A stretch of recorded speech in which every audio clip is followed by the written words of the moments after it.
अहम् श्रीगुरो श्रीयुतपदकमलं श्रीगुरुं वैष्णवश्च श्रीरूपं साग्रजातं सहगणरघुनाथान्वितं तं सजीवं साद्वैतं सावधूतं परिजनसहितं श्रीकृष्णचैतन्यदेवं श्रीराधाकृष्णपादान् सहगणललिता विशाखान्वितश्च नमामि विष्णुपादाय भागवतप्रियात्मने भक्तिकेवलपृष्ठाय गुरुवर्गानुगामिने भक्तिसुन्दरसन्न्यासी नामिने भक्तिरूपिणे गौरीयशास्त्रगौराङ्गख्यातिप्रकाशकृतये नमामि विष्णुपादाय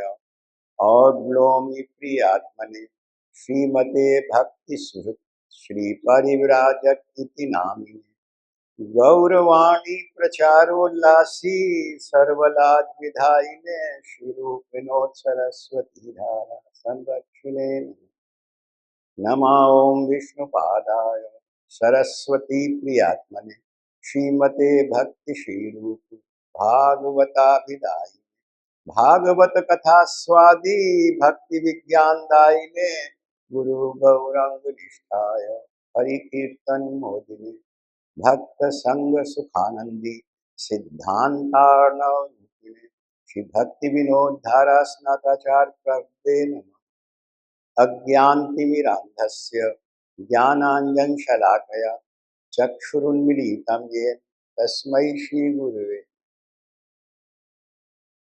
कृष्णजन गुरु आज्ञा से हम लोग श्रीमद् भागवत का पाठ कर रहे हैं। कथा प्रसंग है 7वें स्कंद के 6ठे अध्याय का 15वां श्लोक है। वित्तेषु नित्य अभिनिविष्ट चेता विद्वांश्च दोषं परिवित्त हर्तुं प्रत्येह चाप्यात् अजितेन्द्रियस्त अशांत कामो हर्ते कुटुंबी।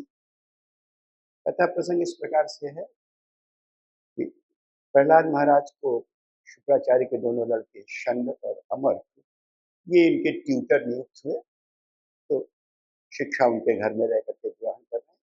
एक दिन गुरु महाराज लोग, प्रहलाद महाराज 5 साल की उम्र है अभी, लेकिन सिंस बर्थ शुद्ध भक्त है, संत स्वभाव है, भगवान निष्ठ है, माने अहरनिश भगवान के ध्यान में डूबे रहते सिंस बर्थ। एक दिन ये गुरुजी लोग कहीं अपनी गृहस्थी के काम से बाहर गए हुए थे, तो सारा उनका बच्चों का ग्रुप था, एज ग्रुप सेम है, सब थे। प्रहलाद महाराज ने सबको अपने साथ बुला के बैठाया और उनको शिक्षा दे रहे हैं। तो बोले देखो, मनुष्य योनि बहुत दुर्लभ है, लेकिन फिर भी बहुत शॉर्ट और टेम्परेरी है, अध्रुवम, इसमें कोई निश्चितता नहीं है कब एंड हो जाए। यंग बच्चा भी मर सकता है, बूढ़ा भी मर सकता है, जवान भी मर सकता है, अध्रुवम, इसका लाइफ स्पैन फिक्स्ड नहीं है, कब एंड हो जाए नोबडी नोस। लेकिन ये अर्थदम है, इसका एक प्रयोजन है कि इस मनुष्य योनि में आदमी अपने आवागमन के बंधन से अपने को मुक्त कर सकता है, मोक्ष की प्राप्ति कर सकता है, परमात्मा की प्राप्ति कर सकता है। जो जीवन का मनुष्य योनि का मुख्य प्रयोजन है उसकी प्राप्ति हो सकती है। लेकिन होता यह है कि अपने कुटुंब के फेर में पड़ करके भगवान की माया शक्ति का चक्कर चलता है। वो रात दिन अहरनिश अपने परिवार से, इसको एक शब्द अपने शास्त्र में आया, ग्रह मेधी। गृहस्थ आश्रम सबसे इंपॉर्टेंट, गृहस्थ आश्रम सारे धर्मों की भित्ति है। सारे धर्म रेस्ट करते हैं गृहस्थ आश्रम पर। गृहस्थ आश्रम न हो तो एक को मंदिर मस्जिद कुछ चल नहीं सकता, सबकी भित्ति है। लेकिन जो गृहस्थ आश्रम का उद्देश्य है उसको लोग मिस करते हैं और ग्रह मेधी बन जाते हैं। ग्रह माधी मेधी माने मेरी बीवी, मेरा बच्चा, मेरी फैमिली, दैट्स इट। इसके बियॉन्ड वो ट्रेवल ही नहीं कर पाते। उन लोगों के लिए बोल रहे हैं कि उनकी मनोदशा जो है वो कैसे बिगड़ती है और कैसे सुधर सकती है। इस श्लोक में आ रहा है, बहुत सुंदर। वित्तेषु नित्य अभिनिविष्ट चेता। वित्त माने पैसा, जिसका नित्य माने continuously, every moment, every time, सुबह से शाम तक वित्त अभिनिविष्ट, जिसका चित्त हर समय पैसे के चक्कर में घूम रहा है, कैसे और अधिक धन कमाया जाए। 24 घंटे इसी का ध्यान है, कैसे। वित्त से आशय है मटेरियल वर्ड्स। हम अपने मटेरियल वर्ल्ड को, भौतिक जगत को कैसे और संपन्न कर ले। टोटल फोकस लाइफ में इसी पर। प्रहलाद महाराज अपने शिष्यों, अपने साथियों को बता रहे हैं, देखो ये डाउनफॉल होने की पहली सीढ़ी है ये सोच कि हमारा ध्यान हर समय भौतिक जगत की उन्नति, उसकी उपलब्धि पर। तो गीता हमें जीने की कला सिखाती है, बिल्कुल एलिमेंट्री स्टेज से जीवन को किस परिप्रेक्ष्य में देखा जाए और कैसे उसके अनुकूल अपने जीवन को चलाया जाए। गीता का जन्म बैटल फील्ड में है। Life is a battle field. Gita के अनुसरण में अगर जीवन को डाल लें तो कहीं दुख नाम की चीज है नहीं। 262 दूसरे अध्याय का 62वां श्लोक। सिद्धांत मिलेगा, ऐसे प्रयास करो, करत करत अभ्यास के जड़ मत करो। जीवन से बच्चा सीख के थोड़े आता है, ऐसे ही सीखेगा। इसमें नीचे थोड़ा थोड़ा अन्वय लिखा है, उसको पढ़ना, बजाय श्लोक को पढ़ना उसके नीचे पढ़ना। दूसरे अध्याय का साथ पढ़ो।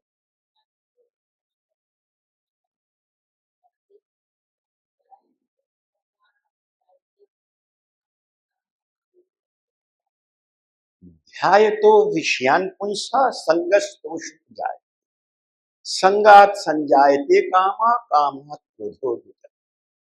जो रात दिन अहर्निश विषय चिंतन करेगा, भौतिक जगत की चीजों के लिए सोचता रहेगा, उसकी विशफुल थिंकिंग होगी, तो निश्चित रूप से वो उसी के ऑल अराउंड उसकी सोच मूव करेगी। वो उसी में डूब जाएगा, उसमें आसक्त हो जाएगा। ध्याय तो विषयान पुष्पा संगस, उसमें उसका अटैचमेंट हो जाता है, उसकी आसक्ति हो जाती है उस विषय। जिस चीज को जितना अधिक शिद्दत से चाहोगे, उसमें उतना ज्यादा अटैचमेंट हो जाएगा, चाहे वो कोई व्यक्ति हो चाहे वस्तु। जितना शिद्दत से चाहेंगे उतना ज्यादा अटैचमेंट होगा। दादी मम्मा लोग कहती ना, अरे मर मर के गृहस्थी बना हुआ है। ये जो मर मर के जब बनाते हैं तो उसमें अपनी आसक्ति मरने तक ही रहती, मरने तक रहती है। उसमें आसक्ति होना स्वाभाविक है। ध्याय तो विषयान पुंसा संगस्तो संगात संजायते कामा। जब उसमें हमारा अटैचमेंट हो जाता है तो हमारा मन करता है कि हमको मिल जाए, उसके भोग की कामना होने लगती। कामात क्रोधो, जब हमारी उस इच्छा की पूर्ति नहीं होती, हमको लगा जैसे शायद ये बस तुमको मिलने वाली है और कोई ऑब्स्ट्रक्शन आ गया, नहीं मिल पाई, तो माइंड में एक रिएक्शन होता है। उस रिएक्शन की जो अभिव्यक्ति है वो क्रोध है। रिएक्शन तो माइंड में हो रहा है, उसका एक बॉडी में केमिकल रिएक्शन होता है, लेकिन जो उसकी अभिव्यक्ति है वो क्रोध की संज्ञा पाती है। ध्याय तो विषयान पुंसा संगस्तो संगात संजायते कामा, कामात क्रोधो विजायते। अगला पढ़ो।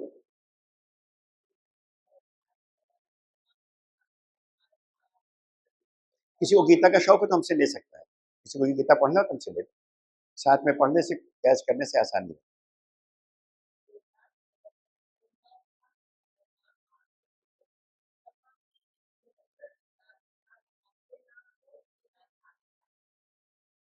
क्रोधादिभवत् सम्मोह, सम्मोहात् स्मृति विभ्रम, स्मृति भ्रंशादि बुद्धिनाशो, बुद्धिनाशात् क्रोधादि भवति सम्मोह। जब आदमी को गुस्सा आ जाता है तो सम्मोह माने मूढ़ भाव, मूढ़ भाव माने मूर्खतापूर्ण एक्टिविटी शुरू हो जाती है। मूर्खतापूर्ण एक्टिविटीज वो है जो एक वाइज मैन नहीं करेगा। क्रोधाति भवति सम्मोह, सम्मोहात स्मृति विभ्रम, उसका स्मृति गड़बड़ा जाती है। स्मृति भ्रंशात बुद्धि, और जब स्मरण शक्ति बुद्धि गड़बड़ा तो उसकी बुद्धि नष्ट, और जब बुद्धि नष्ट हो जाती है तो टोटल डाउनफॉल। देखो, जब क्रोध, काम, क्रोध, लोभ, मोह, ये चार गुण पड़े हैं। इन चारों में सम्मोह होता है, मूढ़ भाव आ जाता है। जब काम में सम्मोह होता है तो मनुष्य की विवेक बुद्धि नष्ट हो जाती है, उसको उचित अनुचित का ज्ञान नहीं रहता, राइट और रॉन्ग को डिस्टिंग्विश नहीं करता।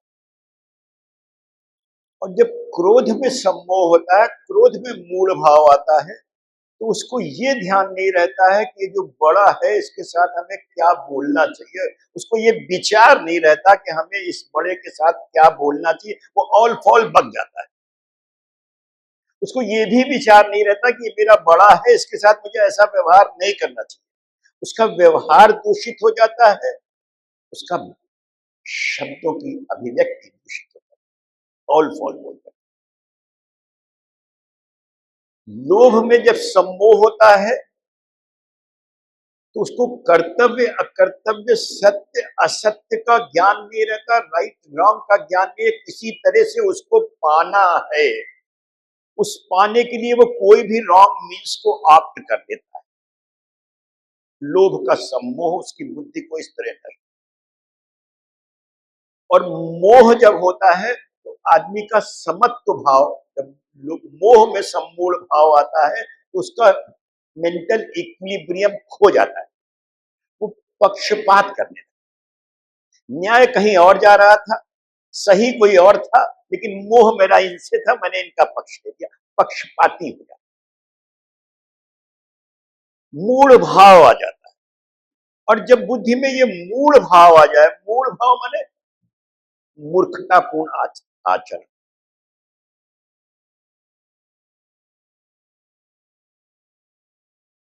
क्रोधाति भवति सम्मोह, सम्मोहात् स्मृति विभ्रमा, स्मृति भ्रंशादि बुद्धिनाशो, बुद्धिनाशात् प्रणश्यति। सारा खेल बुद्धि का है। अगर बुद्धि गड़बड़ा गई तो टोटल डाउनफॉल है, फिर वो संभल सकता नहीं। तो ये जो नित्य अभिनिवेश चेतता है, जिसका पैसे में ही, देखो, धन में सुख की अनुभूति तो होती है, लेकिन धन में सुख है नहीं, वो केवल किसी वस्तु को खरीदने का माध्यम है। भगवान की जैसे सब लोग धनाढ्य यहाँ बैठे हो, एक सीमा तक उस धन से कोई वस्तु खरीद सकते हो, एक स्टेज आती है कब खरीदने की कुछ बचे ही नहीं, तो धन का क्या करोगे, दुख का सामान है। एक सीमा तक तो ही खरीदेंगे, मेरी जरूरतों की एक सीमा है, क्योंकि एक स्टेज के बाद money is a number. Money money नहीं है, मनी तब तक मनी है जब तक वो तुम्हारी आवश्यकताओं की पूर्ति में सहायक हो रहा है। जिस दिन तुम्हारी आवश्यकता की पूर्ति हो गई उसके बाद क्या परेशान हो भाई। जब तक तुम्हारी नॉन तेल लकड़ी का समस्या था, मैंने बेयर नेसेसिटीज की बात थी, बात समझ में आती है, रात दिन परेशान थे। लेकिन माता जी लोग भी यहाँ बैठी है, बाकी लोग भी अवेयर है कि गृहस्थी का खर्चा तो बहुत कम है, रसोई का खर्चा तो बहुत कम है, लवाजमात का खर्चा बहुत है। चाहे जो उनको अपने घर में उठा के देख लो, किचन का एक्सपेंडिचर बहुत थोड़ा है। जितने बड़े आदमी उनके घर में किचन का खर्चा तो और कम है, लवाजमात में घूम रहा। बेयर नेसेसिटीज के बाद जो है वो उसके लिए बोल रहे हैं कि वित्तेषु नित्य अभिनिवेश चित्त। इसका मेंटल इक्विलिब्रियम बिगड़ जाता है। ये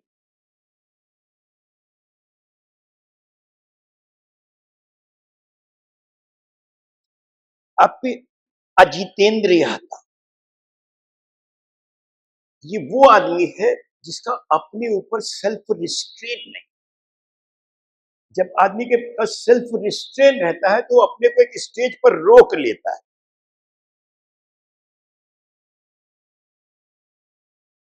जब सेल्फ रिस्ट्रेन के लिए क्या चाहिए, तो ये स्वतः तो आ नहीं जाएगा। You have to put in effort. हमारा शास्त्र किसी को अकर्मण्य नहीं बनाता है। एफर्ट तुमको करना है, तो उस एफर्ट के लिए क्या करें? क्योंकि ये चित्त चंचल है, भागेगा ही भागेगा, इधर से उधर भागेगा। तो जब इधर से उधर भागेगा तो उसको कैसे कंट्रोल किया जाए? क्योंकि इसका तो भागने का स्वभाव है, और विषय के बिना हम रह नहीं सकते। भौतिक संसार को त्याग तो सकते नहीं। हमारा शास्त्र उसको त्यागने की बात भी नहीं करता। हमारा शास्त्र कहता है आसक्ति को बुरा कहता है।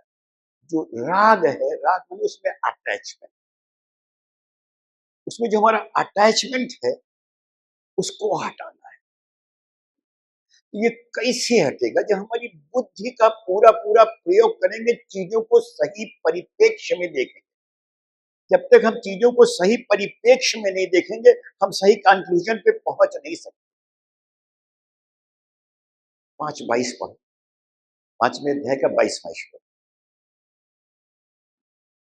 गीता बिल्कुल बेसिक पर डील करती है, बेसिक से चलो। बिना वर्णमाला का ज्ञान हुए भाषा विज्ञान का ज्ञान हो नहीं सकता।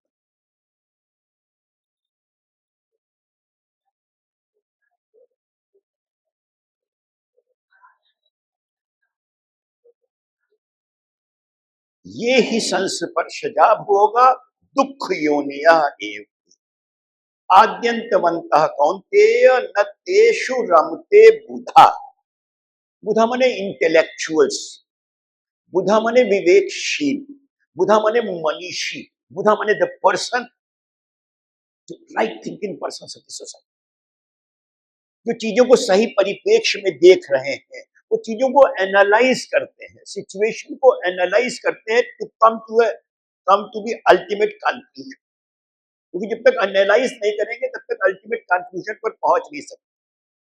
वो ये देख रहे हैं कि ये जितनी भी भौतिक जगत की चीजें हैं, ये ही संस्पर्शजात है। ये जितना मटीरियल वर्ल्ड है, ये एक स्टेज पर दुख का कारण है।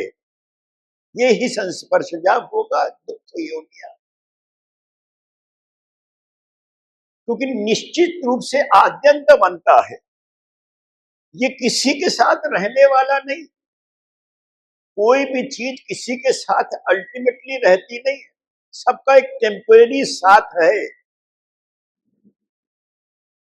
शास्त्र में एक श्लोक आता है, पूरी लाइफ की एनालिसिस करके दिया है कि धनानि भूमौ पशवश्च गोष्ठे नारी गृहद्वारि सुतश्मशाने देहश्चितायां परलोक मार्गे स्वर्गानुगो गच्छति जीव एक। धना पुराने जमाने के हिसाब से पैसा रुपया पहले जमीन में गाड़ देते, आज लॉकर में रह जाएगा। उस लॉकर में किसी के नॉमिनी है तो भी मिला, नहीं मिला, बहुत लोग तो लॉकर खुलबे नहीं किए पड़े रहे। पैसा लॉकर में रह जाएगा, तिजोरी में पड़ा रह जाएगा। धनानि भूमो पशुवस्त घोषते। उस जमाने में पशुधन था, आज की मोटर गाड़ियां हैं, पड़ी रह जाएंगी गैराज में सब। धनानि भूमो पशुवस्त घोषते नारी गृह द्वार सुत स्पर्श। पत्नी दरवाजे तक जाती है, शमशान घाट पे नहीं जाती।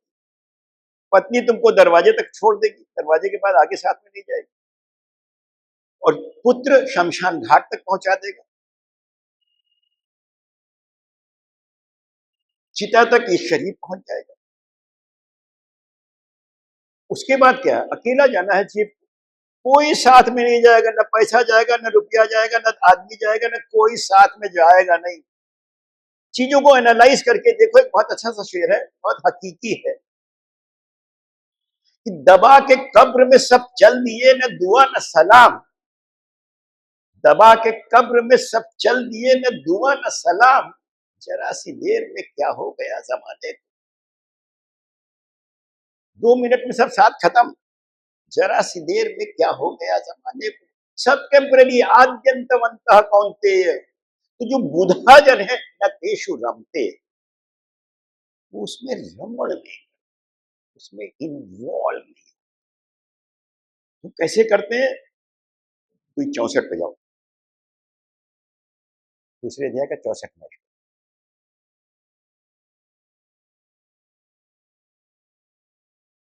में भैया पढ़िए।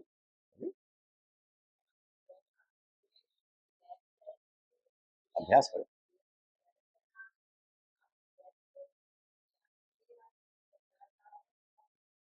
राग द्वेष त्यक्तौ विषयान इंद्रिय च। विषय के त्याग की बात नहीं है, उसमें जो हमारा अटैचमेंट है। फिर घर छोड़ के क्या जंगल में रहेंगे? कपड़ा छोड़ के क्या नंगे में रहेंगे? क्या भिखारी बन के घर में सामान नहीं होगा, भीख भीख मांग के दिएंगे? त्याग की बात नहीं है। राग द्वेष है, उसमें ना तो अटैचमेंट हो, इसके बिना जी नहीं सकते, और ना उससे द्वेष हो। क्योंकि ये राग और द्वेष दोनों ही हमको संसार में जिससे तुमको बहुत द्वेष होगा, रात दिन तुमको याद आएगा, उससे छूट नहीं पाओगे। जिससे राग होगा उसको भी रात दिन सोचोगे, और जिससे द्वेष होगा उससे भी रात दिन सोचोगे।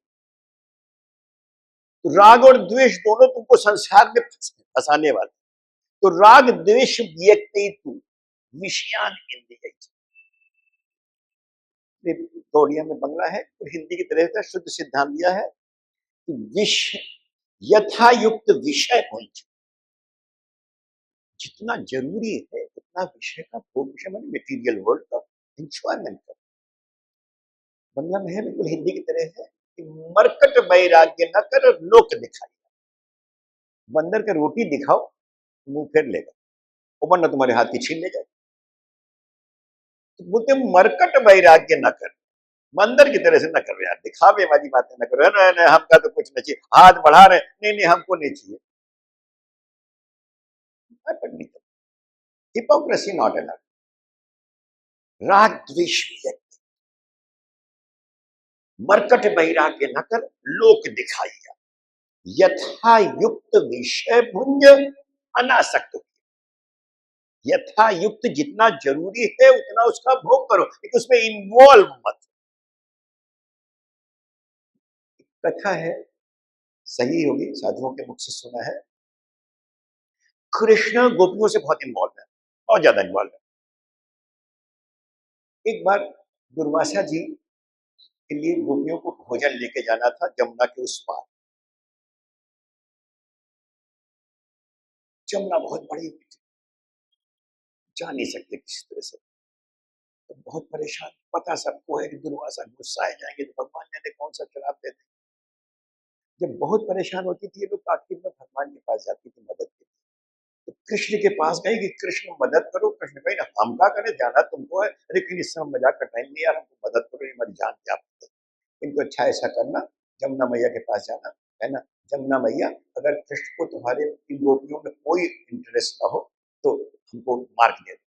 गोपियां शर्माते में आ गई कि रात दिन मेरे पीछे घूमते हो, कोई इंटरेस्ट ना हो, लेकिन कोई ऑप्शन ही नहीं था। गई यमुना जी के आगे बोली, मार्ग दे दिया गंगा जी को, नदी घट गई, बाहर चली गई। दुर्वासा जी को भोजन परोसा गया, छप्पन भोजन लेके गई थी। दुर्वासा ने बहुत स्वाद ले लेके खाया, बहुत स्वाद ले लेके खाया, हर चीज की बहुत तारीफ की। जब भोजन हो गया तो उनको वापस लौटना था जमुना, फिर वहीं के वहीं। तो गोपियों ने कहा कि महाराज हम जाए कैसे, जमुना तो बहुत बड़ी हुई है। तो दुर्वासा ने पूछा तुम आए कैसे? फिर ऐसे ऐसे कृष्ण ने कहा था। बोले ओके फाइन, अब तुम जाके जमुना जी से कहना कि दुर्वासा ने अगर तुम्हारे 56 भोजन को घास फूस समझ के खाया हो तो जमुना मैया रास्ता। अब फिर ये बेचारी सन्नाटे में, कितने तो अभी चटकारे ले रहे थे, तारीफें कर रहे थे, खाने घास फूस नहीं, फिर कोई ऑप्शन नहीं था। गई जमुना जी के सामने, फिर कहीं अगर दुर्वासा ने मेरे 56 भोग को घास फूस समझ के खाया हो तो मार दे दो, तो गंगा जी घर। तो जो अपैरेंटली दिखाई देता है वो नहीं, अंदर से राग द्वेष व्यक्त विषयान इंद्रिय सब में शामिल है मगर सबसे जुदा रहते हैं, सब में शामिल है मगर सबसे जुदा रहते हैं, इसमें इन्वॉल्व नहीं। उस समय अपैरेंटली लग रहा है कि ये आदमी तो बहुत ही विषयी है, लेकिन ऐसा लग रहा है। बहुत अच्छा सा शेर है कि हर आदमी में होते हैं 10-20 आदमी। जब भी किसी को देखना, कई बार so many personalities imbibed in one single person, उसकी पर्सनैलिटी की स्प्लिटिंग होती है। ये स्प्लिटिंग तभी संभव है जब वो इन्वॉल्व नहीं है। राग द्वेष व्यक्ति तो विषयान इंद्रिय आत्मवश्यी विधेय आत्मा। विधेय आत्मा वो है जिसका सेल्फ रिस्ट्रेन बहुत तगड़ा है, जिसने अपने आप पर नियंत्रण कर रखा है, जिसका सेल्फ रिस्ट्रेन है, जो चीजों को कंट्रोल कर सकता है, माइंड को कंट्रोल करता है। प्रसादम अधिगच्छ, जिसने अपने को कंट्रोल कर रखा है, जिसके ऊपर कोई सिचुएशन हावी नहीं होती, वही तो आदमी मस्त है। प्रसादम अधिगच्छ, प्रसाद से आशय है उसका चित्त निर्मल हो जाता है। और जो जितना निर्मल चित्त का है, जो जितना चाहे, जितना अपने वर्ldly लाइफ में देख लो, जो जितना सरल है वो उतनी मौज में है, जो जितना चकड़ है उतना परेशान है, जो जितना चकड़ है उतना परेशान है, और जो जितना सरल है उतनी मौज में है। आत्मवश्यी विधेय आत्मा प्रसादम अधिगच्छ। और जब चित्त निर्मल होता है, मौज में होता है, तो क्या होता है? अगला पढ़ो, 65 पढ़ो।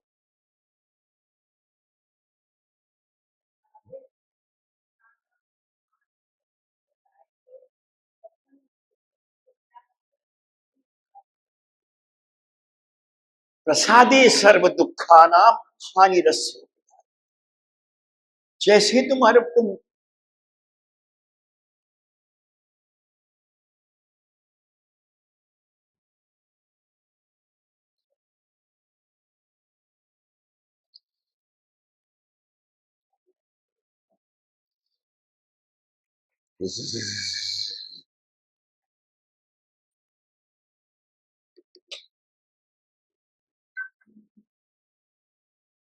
प्रसादे सर्व दुखानाम हानिरस्योपजाय प्रसन्न चेत सौह्याशु बुद्धि परिवर्तित। प्रसाद, जब तुम प्रसन्न चित्त हो, जो आदमी मौज में, उसको पेंस कहां से हो सकता है? जो खुश है वो दुखी हो ही नहीं सकता, ये भगवान की कृपा लीला है। माइंड में एक टाइम में एक ही सिग्नल जाता है, जब खुशी का सिग्नल जा रहा है तो दुख का जा ही नहीं सकता। दो सिग्नल एक टाइम में जा ही नहीं सकते, भगवान की कृपा लीला है। प्रसादे सर्व दुखानाम हानिरस्य, सारे दुखों का अंत हो जाए। The moment you are happy, दुख का कहीं नामो निशान। प्रसन्न चेत आशु बुद्धि परिवृत्ति, जो मस्त है, आशु के माने इन नो टाइम, जो मस्त है, खुश है, प्रसन्न है, जिसका चित्त सरल है, उसकी बुद्धि राइट डायरेक्शन में चलते रहे। बुद्धि परिवृत्ति, उसकी बुद्धि कभी गड़बड़ाएगी नहीं।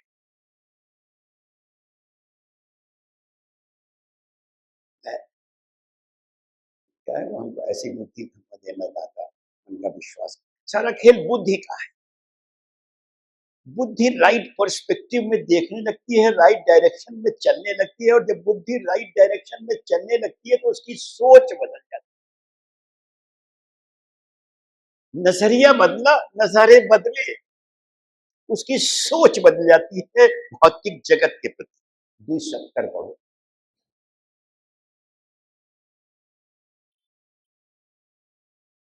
गीता बड़े एलिमेंट्री स्टेज से समझाती है और बहुत बेसिक्स पे समझाती है। गीता जीने की कला सिखाती है, इसलिए गीता का आश्रय लेना चाहिए।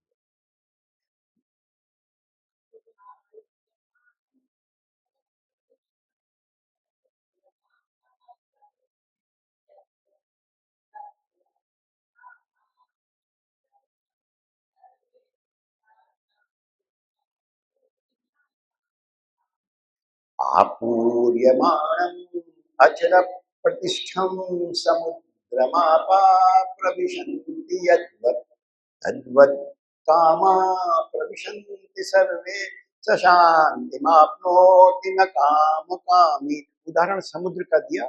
सारी नदियां समुद्र को भरती, सारी नदियों का अल्टीमेट डेस्टिनेशन समुद्र है। नदियां जाती हैं, समुद्र को भरती, अपने आप को पूर्ण समझती, लेकिन समुद्र इज अनअफेक्टेड। कितनी नदियों ने कितना पानी भर दिया लाके, समुद्र इज अनअफेक्टेड। और जब तेज धूप हुई समर्स में, तो कितना पानी उड़ गया, भाप बन करके मानसून के रूप में आएगा, उड़ गया। समुद्र इज अनअफेक्टेड। कितना आया, अगर मान लो उसने देख भी लिया एसएमएस अपने मोबाइल में कितना आया, तो बैलेंस नहीं देख रहा है। आया तो देख रहा है, कितना डेबिट हुआ ये तो देख रहा है, बैलेंस फिट नहीं, क्योंकि उस एसएमएस आएगा, निगाह पड़ेगी, तो उसने ये तो देख लिया क्रेडिट इतना हो गया, चेक तुम्हारी पास हुई, डेबिट तो देख लिया, बैलेंस नहीं देख रहा है। बैलेंस देखेगा तो दिमाग गड़बड़ जाएगा। स्थिति उससे अवगत है, लेकिन वो स्थिति उसके माइंड को अफेक्ट नहीं कर रही है, ना डेबिट एंट्री ना क्रेडिट एंट्री। क्या क्रेडिट हुआ? अनकंसर्न। क्या डेबिट हुआ? अनकंसर्न। खाली अवेयरनेस है कि ये डेबिट हो रहा है, ये नदी आके भर रही है और सूर्य उड़ा रहा है। इस तरह से जिसकी अप्रोच भोग पदार्थों के प्रति हो जाती है कि अनअफेक्टेड, एक्चुअल प्लेजर में वो मूव करता है। जिसकी बहुत ज्यादा विशेष है, बहुत ज्यादा जो ख्वाबों में जी रहा है, वो कंफर्ट जोन में जी नहीं सकता। बहुत अच्छा सा शेर है कि बहुत से ख्वाबों का आंखों में बस जाना नहीं अच्छा, बहुत से ख्वाबों का आंखों में बस जाना नहीं अच्छा, बहुत सी मंजिलें भी रास्ता चलने नहीं देती, भटक जाओगे यार। जितना कंसंट्रेट करके चलोगे, उतना अल्टीमेट डेस्टिनेशन तक आसानी से पहुंचोगे। प्रहलाद महाराज अपने साथियों को बोलने की वित्तेषु नित्य अभिनिवेश चेता, विद्वांस दोषम पर वित्त। ये जो रात दिन पैसे के लिए पागल हो रहे हैं, ये विद्वान में है विद्यावान, माने जो विद्या को भी अच्छी तरह, जिनको सब कुछ सही सही मालूम है, उसके बाद भी वो रॉन्ग्स को ऑप्ट कर लेते हैं। ये दूसरे के धन को चुराने लगते, क्योंकि इनकी इतनी ज्यादा इच्छाएं हैं, ये चोर बाजारी में शामिल हो जाते हैं, ये ठग विद्या में चले जाते हैं। ये जितना साइबर क्राइम देख रहे हो, ज्यादा मेजॉरिटी ये वो लोग हैं जिनकी ख्वाहिशें बहुत ज्यादा हैं और अपने पल्ले कुछ नहीं। बहुत सा यूथ है अनएम्प्लॉयड, और बहुत से वो लोग हैं जिनके वॉलuptuousness की कोई लिमिट नहीं है। वो जानते हैं कि ये गलत है, वो जानते हैं कि इसका परिणाम जेल है। प्रहलाद महाराज उसको अवेयर कर रहे हैं अपने साथियों को कि प्रत्येक इस मरने के बाद मान लो यहाँ की जेल में नहीं गए, तुमने तमाम जुगाड़ लगा लिया, बड़ी होशियारी से क्राइम किया, तो ऊपर जाओगे, यमराज तो तुमसे हिसाब नहीं लेंगे। अगर यहाँ नहीं फंसे तो वहां फंसोगे। तो बख्श कोई जालिम न बख्शा जाएगा। आने वाला है दिन कयामत का, कोई जालिम न बख्शा जाएगा। हिसाब तो होना ही है, बख्श नहीं जाओगे। अपराध की सजा तो मिलनी मिलनी है, वहां एडमोनिशन नहीं है। वो रहमतुल्लाह है, लेकिन माफ नहीं, माफी नहीं। कर्म अवश्य एव भोक्तव्यम, कृत कर्म शुभ। भोगना तो पड़ेगा ही, यहां बच गए तो वहां फंसोगे।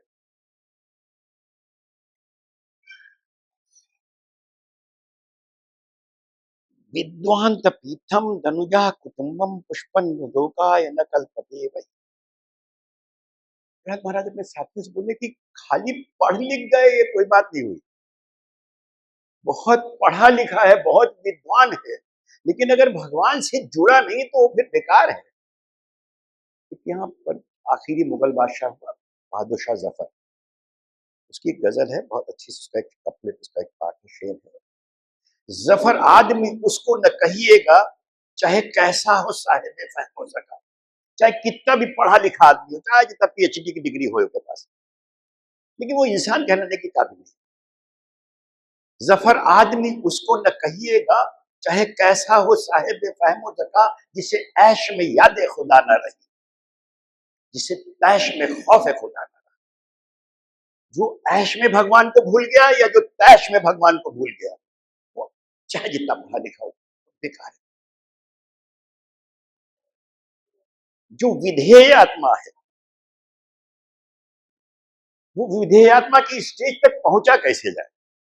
मानी जो सेल्फ रिस्ट्रेन है और भगवान से जुड़ाव है, पहुंचा कैसे जाए? हमारा शास्त्र किसी को हाफ वे में नहीं छोड़ता, क्योंकि जो इंद्रियां हैं ये तो उच्छृंखल है। It's not easy. अर्जुन बोलता है कि वायु दुष्करम, इसको रोकना बहुत मुश्किल है। जैसे हवा को रोकना बहुत मुश्किल है, वैसे इनको रोकना बहुत मुश्किल है।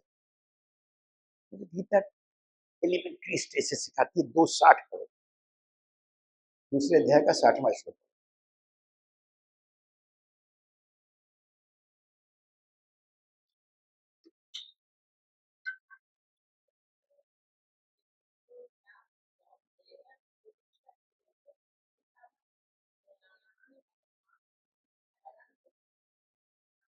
यत्तु ह्यापि कौन्तेय पुरुषस्य विपश्चिता।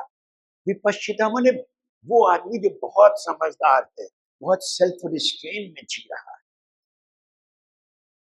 जो पढ़ा लिखा है, समझदार है, चीजों को सही परिप्रेक्ष्य से, वो आदमी भी फंस जाता है।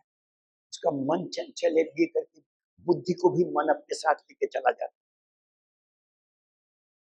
इंद्रियाणि प्रमाथि, इंद्रियां उच्छृंखल है, जबरदस्ती मन को खींच ले जाती है संसार की ओर। अगले श्लोक में उसका उपाय बता,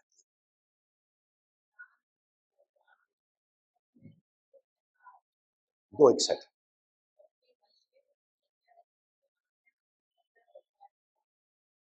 क्या करो? तानि सर्वाणि संयम्य युक्ता आसीत मत पर, उन सबको समेटो और भगवान से जोड़ो। गोस्वामी जी की वैशिष्टि है, उन्होंने हर सिद्धांत को, गीता हो भागवत हो, सब निचोड़ के अवधि में लेके जीव जगत के लिए, कॉमन मैन के लिए लाके धर दिया। जननी जनक बंधु सुतदारा, हमारा अटैचमेंट इसी में होता है। इन्हीं के लिए हम पागलों की तरह दुनिया में घूमते हैं, इन्हीं के लिए हम पैसा कमाते घूमते हैं, ये कैसे कंफर्टेबल हो जाए। जननी जनक बंधु सुतदारा, तन धन भुवन सुहृद परिवार, सबका ममता ताग बटोरी। उसको बटने के लिए इसलिए कह रहे हैं कि अगर सिंगल लेयर होती है तो टूट जाती है, अगर रस्सी को बट दो तो फिर टूटती नहीं, मजबूत है। सबका ममता ताग बटोरी, मम पद मन ही बांध, इन सब की ममता को ला करके मेरे चरणों से जोड़ दे, यानी कि इन सबकी आई विल टेक केयर। भगवान बोलते हैं इन सबकी केयर तो मैं करूंगा, तुम कहां तक इनकी व्यवस्था कर पाओगे? तुम्हारे हाथ बहुत सीमित है, भगवान के हाथ असीमित है, वो कुछ भी कर सकते हैं। उनकी एक माया शक्ति है जो अघटन घटन पटीयसी है, जो हो ही नहीं सकती उसको करा देगी। भगवान स्वयं अद्भुत कर्मा है, वो ऐसा करता है जो समझे ना आवे के कैसे वही गो। अद्भुत कर्मा है, कुछ भी कर सकता है, लेकिन आई विल टेक केयर। जितना तुम अपने माता पिता के, बच्चों की, पत्नी की केयर के लिए कर सकते हो, उससे कहीं ज्यादा वो करेगा। लेकिन एक बार उससे जोड़ दो, यही गीता बोलती, तानि सर्वाणि संयम्य युक्ता आसीत मत परा, वशे ही वश्य इंद्रियाणि तस्य प्रज्ञा प्रतिष्ठिता। जिसने अपनी इंद्रियों को रिस्ट्रेन कर लिया, जिसने अपने इन सबको लाके भगवान से जोड़ दिया, उसी की बुद्धि सही डायरेक्शन पर चले। लेकिन इस ये मतलब बहुत आसान नहीं है, बहुत आसान नहीं, बिना भगवत कृपा के संभव नहीं है। लेकिन अगर कोई भक्त भगवान के आगे आर्तनाद करता है, क्रंदन करता है किसी चीज के लिए, तो निश्चित रूप से क्रांत। क्रंदनम यदि जानासी किम दूर करुणा, तुमको क्रंदन, क्रंदन और चीत्कार में अंतर होता है। क्रंदन हृदय से होता है, जब मेरा दिल रोता है। एक दमाग रो रहा है दिखाने के लिए, आंसू तो क्रोकोडाइल टीयर्स भी तो होते हैं। चीत्कार और क्रंदन में अंतर, जब क्रंदन है तो भगवान पिघलता है। क्रंदनम यदि जानासी किंतु वो करना का साधन, क्रंदन होना चाहिए। हमारी जो भजन गीत है इसमें शुद्ध सिद्धांत बांग्ला में है, लेकिन बिल्कुल शुद्ध सिद्धांत है, हिंदी करे आसानी से पकड़ लेंगे। पेज नंबर 20 पे जाओ। विज्ञप्ति के माने निवेदन के होते हैं। भक्ति विनोद ठाकुर निवेदन कर रहे हैं। इसका थर्ड पैरा पढ़ना उत्तर रिलेवेंट है आज के संदर्भ में। वैसे तो पूरा बहुत सुंदर है, लेकिन थर्ड वाला खाली पढ़ो। 20 नंबर पेज पे जाओ, 3 नंबर देखो। किसी के पास ना हो भजन गीत, हमसे ले ले तो उसको कैच करने में आसानी होगी।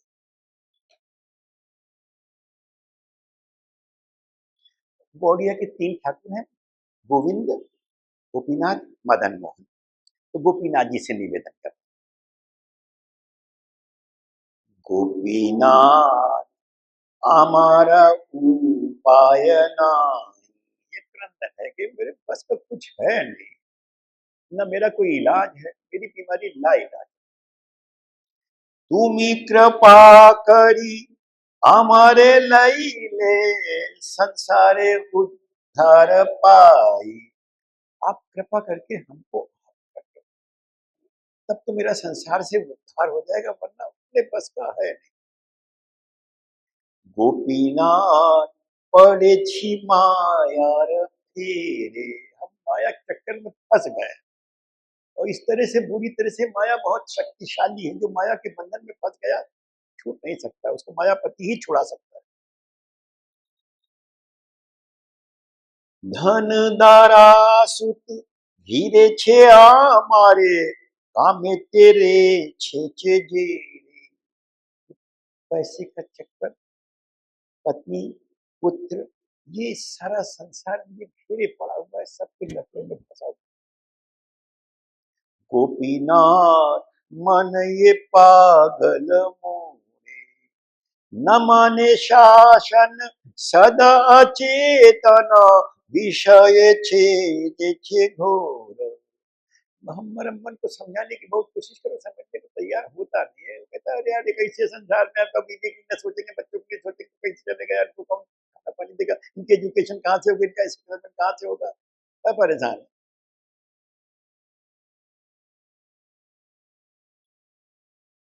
गोपीनाथ हारे ये मैंने छे आनी, अनेक जतन होइल विफल, एखन भरसा तू। जब मैं तो हार गया, जब तक सरेंडर नहीं करोगे, बोलते अब केवल आपका भरोसा, हमको जितना एफर्ट हम कर सकते थे हम अपनी औकात पर कर दिया भैया, अब हमरे बस का नहीं, अब आप कृपा करो। गोपीनाथ हे माने हुई, ये मन मैंने किस तरह की, हे माने हुई मेरा हश्र क्या होगा, मेरा क्या होगा अल्टीमेटली भगवान, हमारी हालत क्या है। प्रबल इंद्रिय वशीभूत मन, न छाड़े विषय रति। ये इंद्रियां जो हैं विषयों में इस तरह से व्रत है और बड़ी दमदार है, इनसे छुटकारा पाना, इनसे जीत नहीं सकते। गोपीनाथ अब तुम क्या करो। गोपीनाथ हृदय बसिया मोरे, आप मेरे हृदय में, मन के शमिया लह निज पाने, भूचि बे विपद भोर। तो हमारे मन को आप नियंत्रित कर दो, हमारे मन को आप नियंत्रित कर दो, हमारे मन को आप कंट्रोल कर दो। इसका बहुत सुंदर मानस में प्रसंग, बहुत सुंदर मानस। सीता माता विलाप कर रही है, सुंदरकांड अच्छे से पढ़ो। सीता माता विलाप कर रही हैं, हम काहे की सजा भुगत रहे हैं? जो इंटेलेक्चुअल है वो सिचुएशन को एनालाइज करता है। सीता माता सारी सिचुएशन एनालाइज कर तो बोलती है, मन क्रम वचन चरण अनुरागी। ये सिद्धांत ये गोस्वामी जी ने दिया इसमें कि जहां जहां मन जाता है, इंद्रियां पीछे पीछे जाती हैं, क्योंकि मन के पास मन लंगड़ा लूला होता है। जो कमजोर होता है मजबूत को पकड़ता है।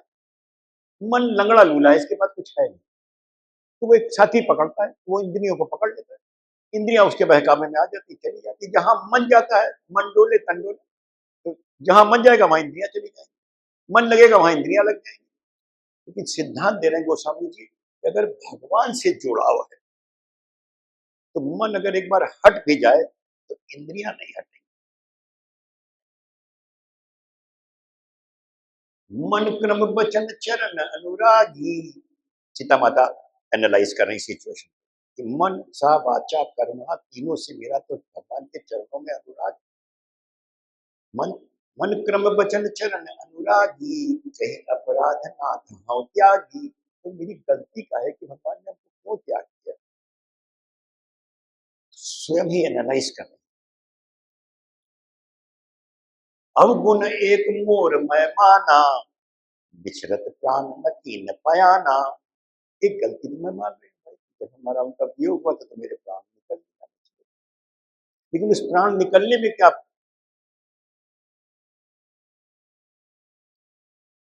उस प्राण निकलने में मेरा दोष नहीं है। बोलते नाथ सुनैनन को अपराध, निसरत प्राण करई भगत। ये मेरी गलती नहीं है, ये आंखों का दोष है। ये प्राणों को निकलने नहीं दे रही है। इनको पूरा यकीन है कि अभी प्रभु दर्शन।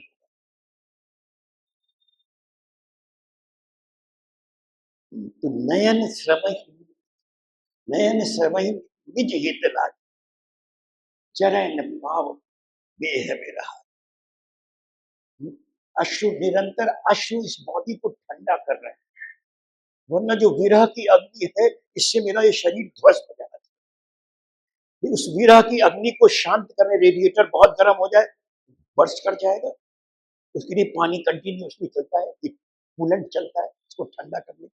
तो आंखें नयन श्रवही जल निज हित लाग, आंखें निरंतर अश्रुधारा गिरा करके इस शरीर को ठंडा करने की, मरने न पावे, जलने न पावे, खत्म न होने पावे, उनको पूरा यकीन है। तो भगवान से एक बार जुड़ाव हो जाए, वो निवेदन कर रहे हैं। गोपीनाथ अनाथ देखिया मोरे। भगवान का एक नाम है ऋषिकेश। ऋषिकेश माने जो समस्त इंद्रियों का स्वामी है। तो अब सीधे सीधे डायरेक्ट हिट कर रहे हैं कि डायरेक्ट डिपार्टमेंट तुम्हारा है, तुम्हारे कंट्रोल में है। तुम्ही ऋषिकेश ऋषिक दमिया, तारे है संस्कृति घोर। आप ऋषिकेश हो, आप इंद्रियों के स्वामी हो, आप मेरे इंद्रियों को दमन कर सकते हो। आप एक मिनट में मुझे संसार के आवागमन के चक्कर से छुड़ा सकते हो, क्योंकि जब तक हम इसमें विषयासक्त रहेंगे तब तक हम छूट नहीं सकते। जब कोई मजबूत आदमी हमको पकड़ ले तो उससे मजबूत आदमी हमको छुड़ा सकता है। माया शक्ति बहुत बड़ी है, बहुत मजबूत है। जो माया के चंगुल से छूट पाना हंसी खेल नहीं है, लेकिन हेल्पलेसनेस नहीं। There is always way out. 7:14 पढ़ो। There is always a way out. दुनिया में ऐसी कोई समस्या नहीं है, मेरी बात को अच्छी तरह से रट लेना भौतिक जगत के लिए भी, कि every problem travels with its solution within it. Every problem, every, बहुत वाइड टर्म दे रहा हूं, every problem travels with its solution within it. हर समस्या अपना अपने अंदर अपना निदान लेकर चलती है। You have to place your problem in the right perspective before the right person. तुमको अपनी समस्या को सही परिप्रेक्ष्य में सही व्यक्ति के सामने रखना है। एट टाइम्स हम अपनी समस्या को सही परिप्रेक्ष्य में रख नहीं पाते। हम इतना दूर से शुरू करते हैं, इतना लंबा कर देते हैं कि वो समस्या कहाँ थी खो जाती है। और एट टाइम्स हमको राइट पर्सन क्योंकि अगर राइट पर्सन मिल गया तो ऐसी दुनिया में कोई समस्या नहीं जिसका निदान ना हो। 7-14 पहुंचो, देखो निदान है।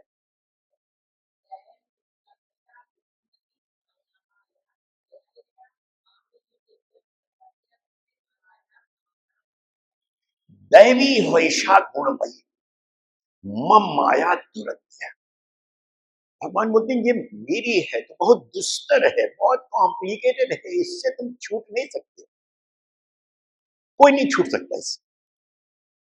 लेकिन every rule has an exception. क्योंकि माम एव ये प्रपद्यन्ते, जो मेरी शरण आ जाता है, नन हैज द पावर कि तुमको इससे छुटकारा दिला दे। माम एव, मैं he is the only one जिसको सब जगह से फांसी हो गई, सेशन से फांसी हो गई, हाई कोर्ट से कंफर्म हो गई फांसी, सुप्रीम कोर्ट ने भी ठप्पा लगा दिया फांसी, उसको प्रधानमंत्री नहीं छुड़ा सकता।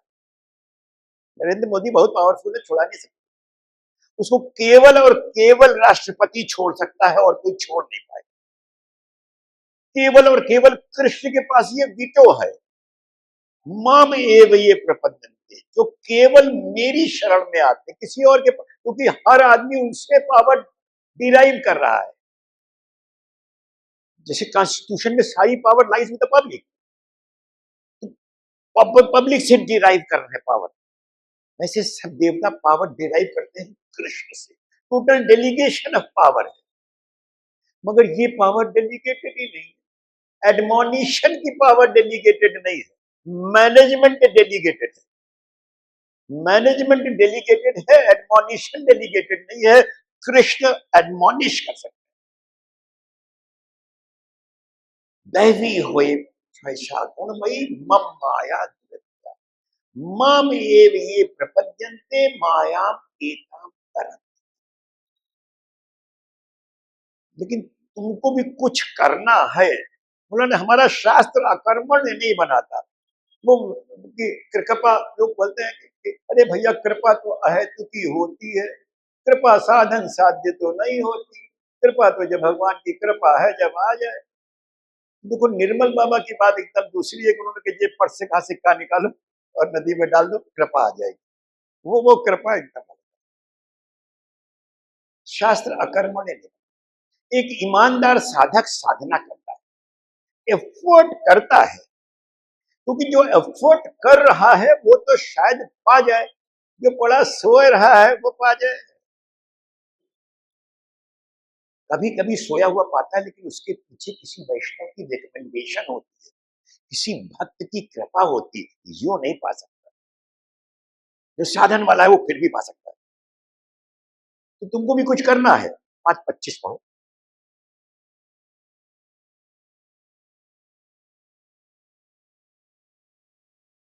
मुफ्त है कुछ ना मिली भाई, यू हैव टू पे द कॉस्ट।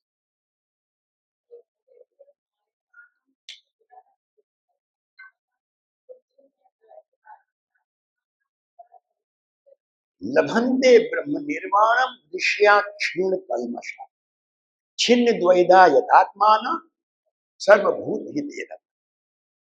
ऋष धातु है, इसके माने ज्ञान के होते हैं। तो जो ज्ञान और विवेक को इंपॉर्टेंस देता है, जिसका ज्ञान जागृत है, जिसका विवेक जागृत है, वो ऋषि है।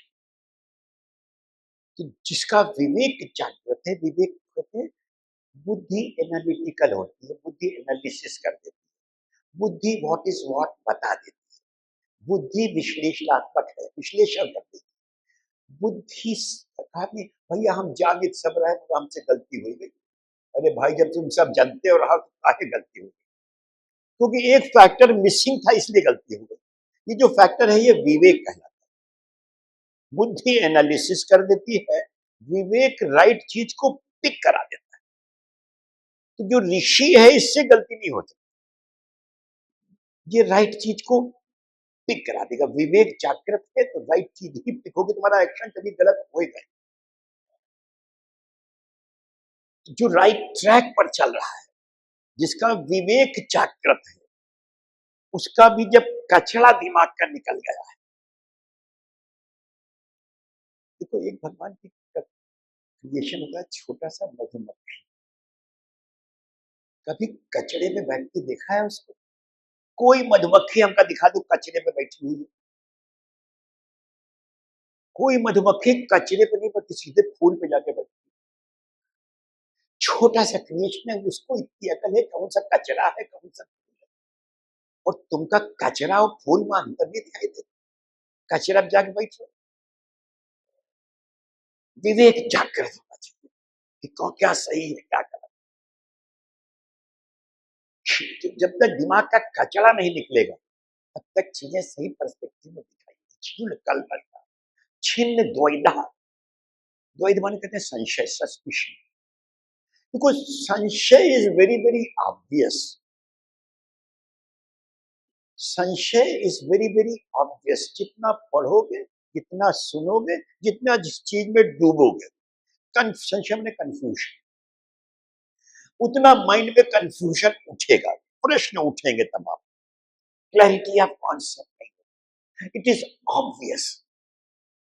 जो चीज ऑब्वियस है उसमें दोष नहीं, तो संशय में दोष नहीं है। इफ यू आर कंफ्यूज तो you are not at fault. तो संशय को बनाए रखना मूर्खता है। उस कंफ्यूजन को लेके जी रहे हो तो कंफ्यूज्ड माइंड हो। कंफ्यूज माइंड तो जिंदगी में कुछ नहीं कर सकता। संशय को बनाए रखना मूर्खता है। उस संशय का तत्काल किसी तत्वज्ञ के पास जाकर के निवारण करा देना चाहिए। तुरंत किसी जानकार के पास जाओ और अपने संशय को वहां रखो। उसका तब तुम कंफर्ट जोन में आओगे। क्योंकि जब तक माइंड में कंफ्यूजन है, क्लैरिटी ऑफ कॉन्सेप्ट नहीं है, तब तक हम कंफर्ट जोन में होते नहीं। कंफर्ट जोन में तभी होते हैं जब हम चीजों को सही परिप्रेक्ष्य में समझ लेते हैं। देखो, हम सर्वज्ञ का अंश है, तो ज्ञान का सर्वथा अभाव तो हमारे अंदर हो ही नहीं सकता। हम अपने अधकचरे ज्ञान को ज्ञान समझ के भिड़ जाते हैं। अधकचरा ज्ञान है। अंग्रेजी में इसीलिए कहावत है, लिटिल नॉलेज इज डेंजरस। अधकचरे ज्ञान को पूरा ज्ञान समझ के भिड़ गए, दब के तो पाएंगे। अधकचरा ज्ञान ही संशय क्रिएट करता है। उस अधकचरे ज्ञान को जैसे ही पूर्ण ज्ञान में परिणत करा लोगे, जहां ज्ञान है वो तो शांत है, जहां ज्ञान नहीं है वही अशांत है।